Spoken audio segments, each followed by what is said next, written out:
So what is the solution? First, we will apply what is known as the 1-minute rule.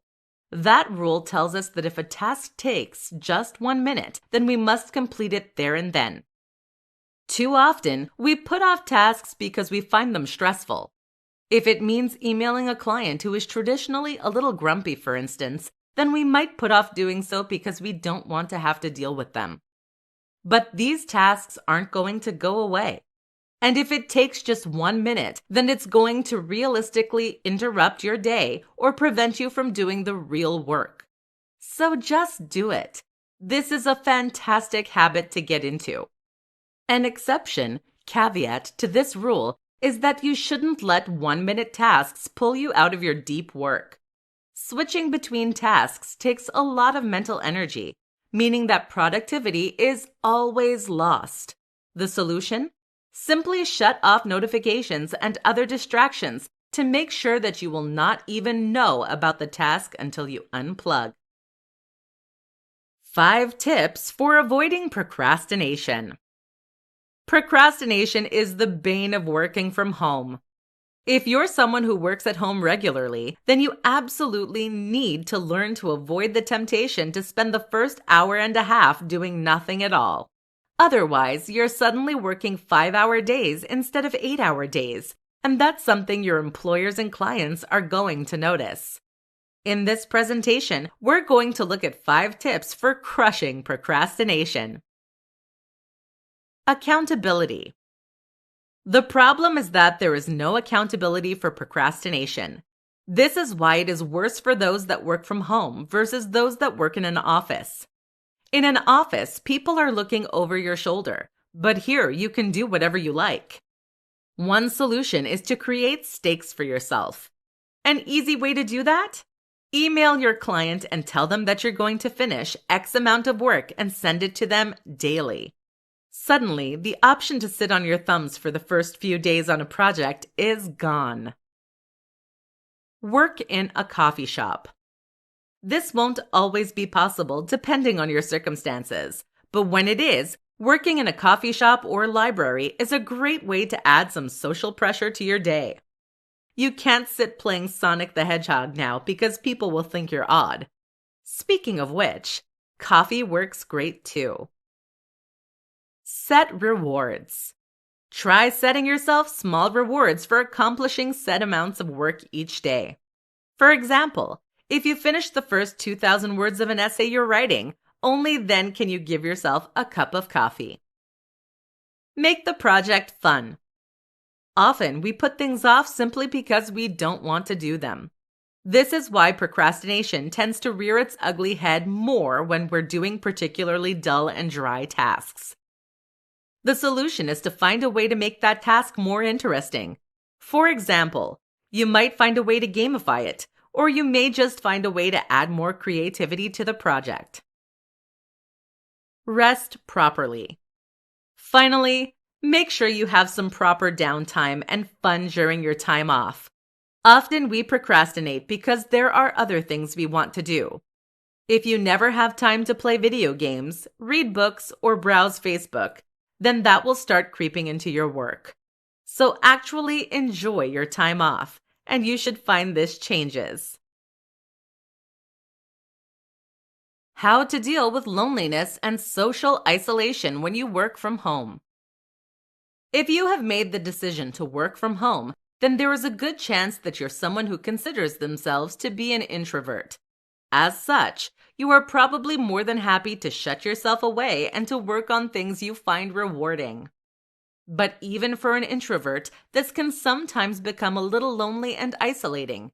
And meanwhile, if you're an extrovert who has been forced to work from home through no choice of their own, it can be excruciating.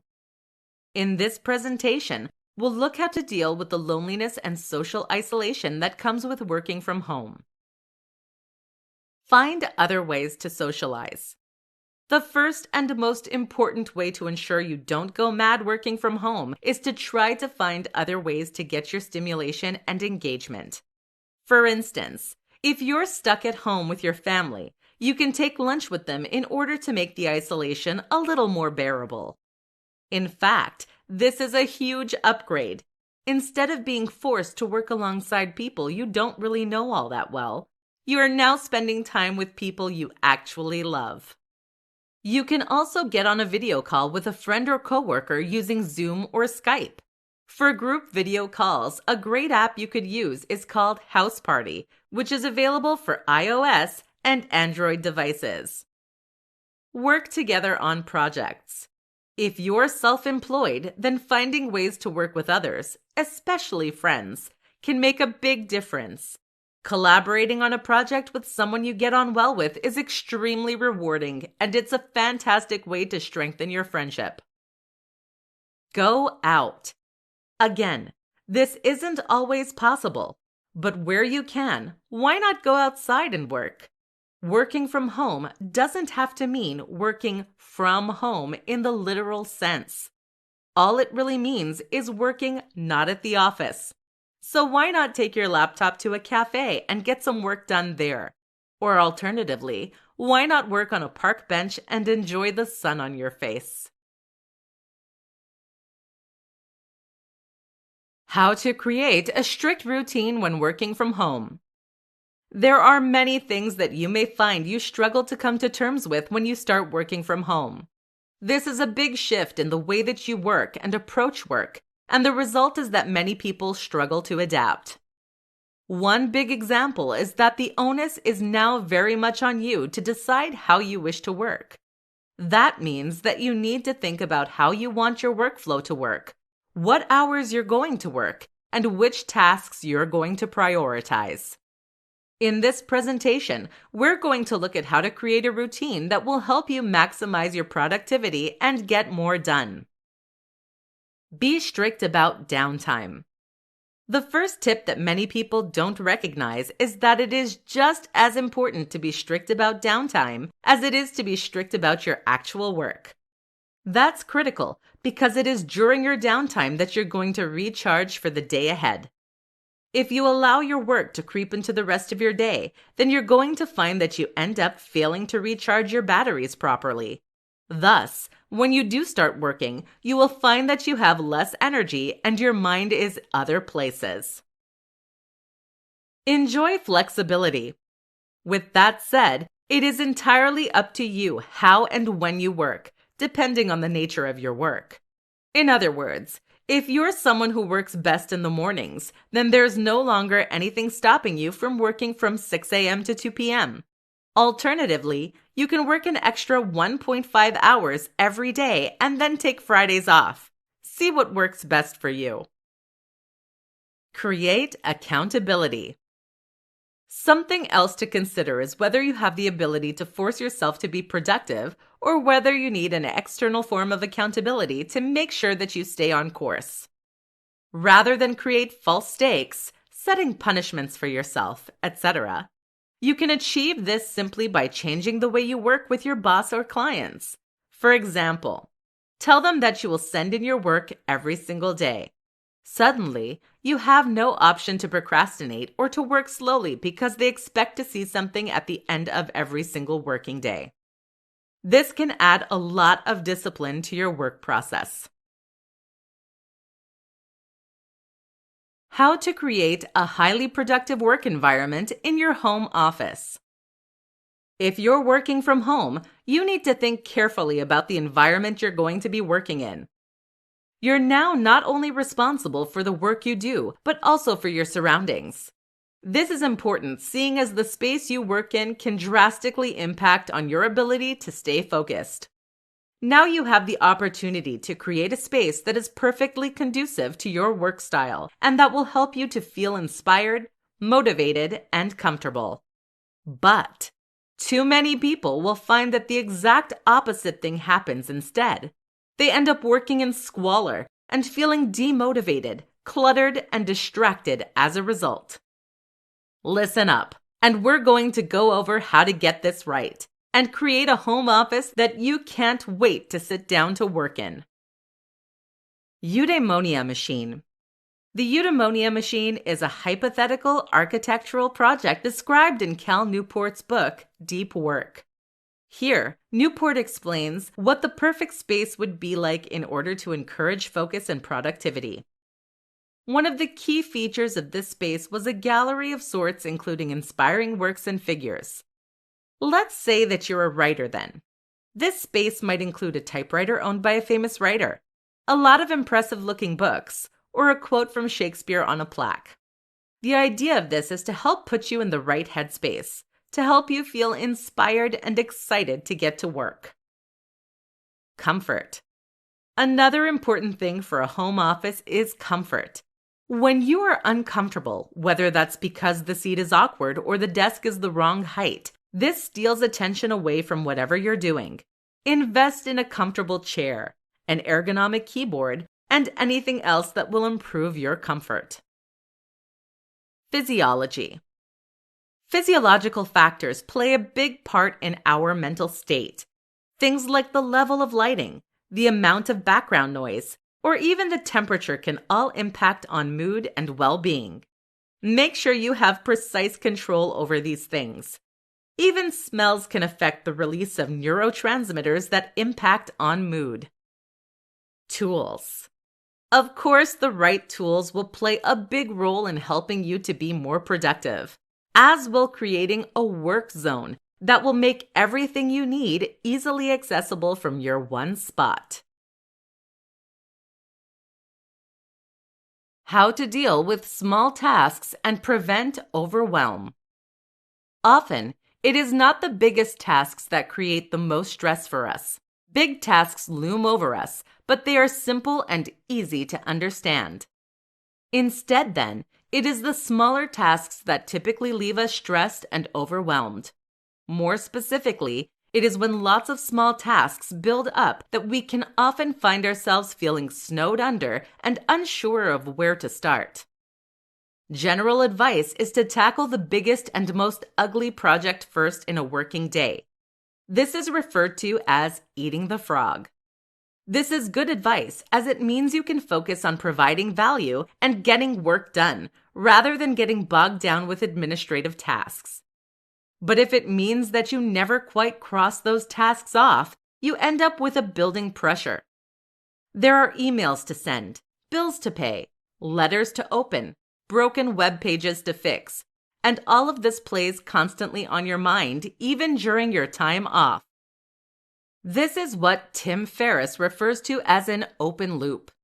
That is any task that remains incomplete and meanwhile causes you stress and anxiety. So what is the solution? First, we will apply what is known as the 1-minute rule. That rule tells us that if a task takes just 1 minute, then we must complete it there and then. Too often, we put off tasks because we find them stressful. If it means emailing a client who is traditionally a little grumpy, for instance, then we might put off doing so because we don't want to have to deal with them. But these tasks aren't going to go away.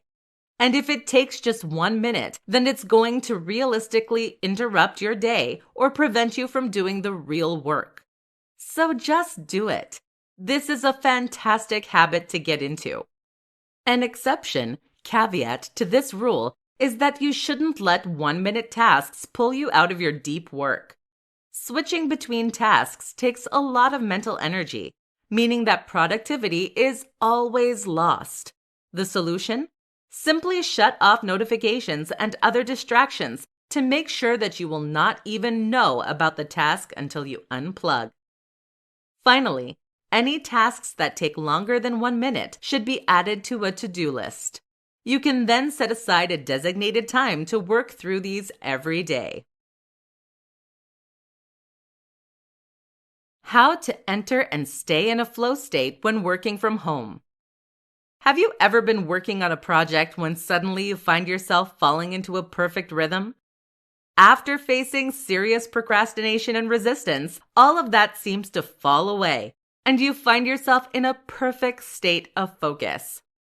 That's when the real work gets done. Without distractions, you are able to stay on task and plow through what you need to get done. But there's more to it than that too. According to psychologists, flow states allow us to perform our very best work on a consistent basis. We can tap into reserves of productivity and even creativity that are normally inaccessible. So how do you get into this state? Let's take a look at some strategies and tips that we know to work. Rest. The first tip is to ensure that you start the day in the best way possible. That is to say that you shouldn't be overtired or stressed. Make sure that during your downtime, you rest properly so that you can return to work feeling recharged and effective. Sensory deprivation. Our brain has two attentional networks. There is one that is responsible for our internally directed attention, what we choose to focus on, and one that is dictated by external cues that grab and hold our attention. In order to stay on task, then, you need to block out these things that would normally try to pull you away from work. That means a level of sensory deprivation, which you can often accomplish by listening to music or white noise on headphones. Using a large monitor can also help, as this will take up more of your field of view. Inspiration. What many people don't realize is that their productivity is determined more so by their emotion than by logic. In other words, you will find it easiest to be productive when you actually feel interested in and excited by the work that you're required to do. A great tip is to look at examples of the kind of work you intend to do in order to see how it looks best. Just start. Finally, a last tip is to simply start doing whatever it is you need to do. Don't worry if you don't feel inspiration right away, or if you find yourself resisting your need to work. Just plow through and keep going, and eventually you'll fall into a groove. The perfect morning routine for a productive working day. What you do first thing in the morning will set the mood for the entire day to follow. If you have a strong, productive start to your day, then you're going to find it much easier to dive straight into work and get lots done. But if you allow procrastination to creep in at this early point, or if you engage in unhealthy habits, then you're going to find it's much harder to get work done. And this becomes doubly important if you're working from home. With no commute, you have every opportunity to take things slow and to forget about things like grooming. This makes a huge difference to your headspace going forward and seriously limits how productive you're likely to be as the day progresses. This is why the most productive and successful people in the world all have morning routines. In this presentation, we'll discuss some tips to help you create yours. Be realistic. The first and most important step is to make sure that any morning routine you devise is realistic. What that means is that you shouldn't try to come up with something that is extremely elaborate or lengthy, and certainly not to start with. If you've never been able to get up before 7 a.m., then what is the point in including that as part of your morning routine? If you have never stuck at meditation, then why claim you're going to do 30 minutes every morning? It is far better to have a simpler morning routine relying on a few rules, but that you will actually stick to. Use apps. There are plenty of apps out there, such as habit tracking apps, that are designed to help you stick to your goals and plans. Try using a few to see if they can help. Some key things to try. With all that said, here are some popular options to include in your morning routine. Exercise. This helps wake you up and encourages good habits. Meditation. Even 5 minutes will let you take control of your day.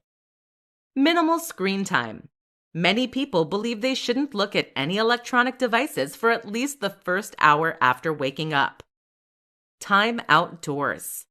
Spending some time outside will help set your body clock. To-dos. Writing a to-do list first thing is a great way to stay on top of things you need to accomplish. Try incorporating any of these that resonate with you and see how it changes your productivity during the day that follows. Why you should tackle the biggest challenge first. You sit down at your computer, boot it up, and take a look at your to-do list. What do you find? Several big projects and a slew of smaller tasks that need doing. That's before you've even opened your emails. So what do? Which projects to get started first? The answer? Whichever task is the biggest and most unappealing. This is what is referred to as eating the frog, which in turn comes from a Mark Twain quote. If it's your job to eat a frog, it's best to do it first thing in the morning. And if it's your job to eat 2 frogs, it's best to eat the biggest one first. Another way to look at this is like so. It's better to have a big project behind you than in front of you. The issue with trying to tackle smaller projects and tasks first is that they have a tendency of building up and running over. If you tackle a long list of to-dos, then you're going to find yourself having to tick a lot of things off before you ever sit down to work. This can leave you exhausted, but it also often means you won't actually have time to accomplish much else come the end of the day. As the day goes on, you also lose willpower and energy, meaning that you will tend to spend longer on those bigger projects. There's now a very real threat of it not getting done. Usually, the biggest and most unpleasant task is the one that will provide the most value. This is the one that clients pay the most for, or that is the most important for your employers. Thus, if you complete this task first, you know that you've accomplished the thing that is most valuable. You've done the actual work. This is also a great tool for building and developing the kind of willpower you need to stay productive and self-motivated. There is an exception to this rule, though, of course. That is when you have something that is urgent to do. If a task has a shorter deadline and is something you can't push back, then you should complete this first to avoid getting in trouble. Then the next task will be the biggest and most challenging. Everything else goes on your to-do list. These 5 hacks will make working from home much more enjoyable. Working from home can be a mixed blessing. For some, this is an ideal way to spend more time in their own environment, to get away from irritating colleagues, and to get rid of the commute. For others, this can feel a little like being under house arrest. Here are some tips that will help to ensure you fall into that former camp. Adopt flexi time. Depending on your precise work arrangements, working from home probably means you now have the luxury of deciding how and when you wish to work. That means you can get up early and finish at 2 p.m., or you can have the morning off and work into the evening. Mess around with what works best for you. Listen to music. Music can make a huge difference to how long and dull a day feels, and it can also help to keep you focused by blocking out distracting sounds. Invest in some good noise-canceling headphones. Watch movies and TV. This might sound counterproductive, but in fact, you can actually watch movies and TV while working at the same time. This is a strategy that Tim Ferriss has been known to use and that is useful for distracting that more creative part of your brain that doesn't enjoy dull work. The key is to watch something you already know very well and to take the sound off. This makes it a background distraction that you can gaze at occasionally while touch typing. It's just enough stimulation to prevent you from getting pulled away from your work. Surround yourself with inspiration. Inspiration is one of the key and most important tools for getting more work done. If you can bring yourself to feel inspired by the work you're doing, then it won't be a struggle to get yourself to start it and see it through. What can help in this regard, then, is to surround yourself with things you personally find inspiring. That might mean examples of great works in your field, or just images of the people who inspire you. Spend time with others. With your office time gone, you might find yourself going a bit mad from the social isolation. A good solution is to spend lunch times with others, or to meet after you finish work. You've traded time with irritating colleagues for time with the people you love. It's an upgrade. The top tools and apps for getting more work done from home. Working from home is a mixed blessing. On the one hand, you'll now have the freedom to work from the comfort of your own 4 walls. You can drink as much coffee as you like, and you don't have a commute. But on the flip side, you're surrounded by distractions. You can't easily speak to your colleagues, and you need to manage your time entirely by yourself. That's where the top apps and gadgets can come in handy for helping you to do more. Let's talk about some of the best. Asana. For managing big projects with a team of collaborators, tools like Basecamp and Asana are invaluable. Asana will let you create new tasks, assign people, and share updates with collaborators. You can add attachments too, and there are apps available for all major platforms. Slack. Slack is essentially WhatsApp for teams. Sending an email to ask small questions is time-consuming and certainly not optimal. So Slack exists to let you speak to colleagues as you might do by tapping them on the shoulder in a real office setting. Watch out though, Slack can be a time sink. Todoist. If you tend to work solo, then Todoist is a similarly indispensable tool. This is a to-do app that will let you create tasks for yourself and set reminders. It's available on all major platforms, and there's even an Apple Watch app. The best feature of Todoist is the natural language interpretation. This lets you say things like, take the trash out every Monday, which will then automatically renew on Monday with a due date for that day. Notion. Notion is a note-taking app that is significantly more powerful than most of the competition. That's because each note can become a database, a flowchart, or a page. You can embed images, videos, and even websites. And you can even export your notes as HTML websites. The whole tool is far more like a content management system in terms of what it can do, and many people refer to it as their second brain. Freedom. For those who struggle not to get distracted by the web without a boss breathing over their shoulder, Freedom is an app that lets you block specific apps and web pages. That means you can't access Facebook during work hours, which can instantly quadruple your work output.